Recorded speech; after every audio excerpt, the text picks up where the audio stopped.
Suma de vectores por componentes rectangulares. ¿Cómo podemos hacer esto? Verificamos que todos los vectores tengan ángulo medido respecto a x. Si en uno no se cumple, recordamos que la propiedad es bastante sencilla. Todos son cuadrantes con 90 grados. Por tanto, a 90 le quitamos el ángulo que no tiene respecto a y. Eso nos da el de x.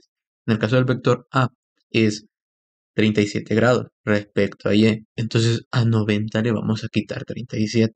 Con eso estaríamos obteniendo un valor de 53 grados medido respecto a x. No estamos viendo si el ángulo es positivo o negativo. Estamos viendo que esté medido respecto a la horizontal o a x. Para este caso, poder aplicar una propiedad de coseno y de seno donde el ángulo lo podemos poner positivo o negativo dependiendo del cuadrante en el que se encuentra.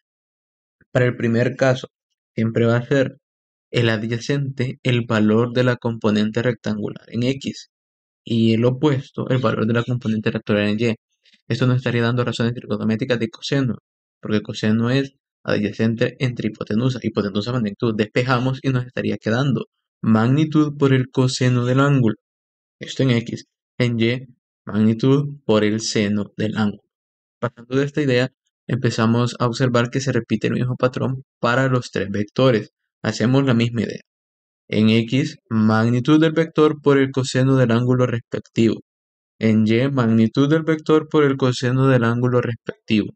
Después de eso tenemos que tener en cuenta un pequeño detalle, que más adelante lo vamos a agregar. Hacemos lo mismo para los 3, 4, 5 vectores que sean, y después analizamos los signos. Caso del vector cuadrante 1. Positivo en x, positivo en y, dejamos el signo como está.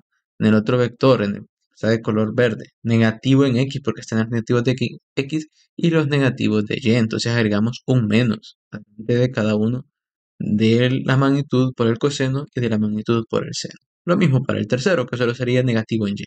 Después de esto, lo llevamos a nuestra calculadora y procedemos a sumar, entendiéndose sumar con el signo que aparece ahí. Y eso conoceríamos como las componentes rectangulares o resultantes para x y y. La sumatoria de cada una de ellas. Estos si son tres vectores, pues serían 3, si son 4, 4 y así sucesivamente. Sacamos el valor que nos da nuestra calculadora con todo y su signo. Esto parecería un punto en el plano, pero no se va a corresponder tanto a lo que estamos viendo gráficamente. Si lo colocamos no nos sirve de mucho. Sacamos las resultantes y la magnitud de la resultante por ser un vector anclado al origen, básicamente nosotros sabemos que al elevar al cuadrado el valor de x y el valor de y, estaríamos aplicando Pitágoras. Y por ser Pitágoras anclado al origen el vector, se cumple que el resultante debe ser el valor de la hipotenusa.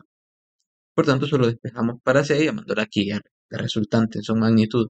Sacamos el valor en nuestra calculadora y lo tomamos a 1 o a 2 decimales. Normalmente va a ser con decimales.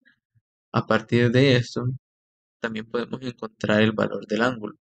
Esto resulta bastante fácil, porque si tenemos un cateto en x y uno en y, la razón trigonométrica que nos dé el ángulo medido respecto a x siempre va a ser la tangente, porque la tangente del ángulo es el opuesto sobre el adyacente.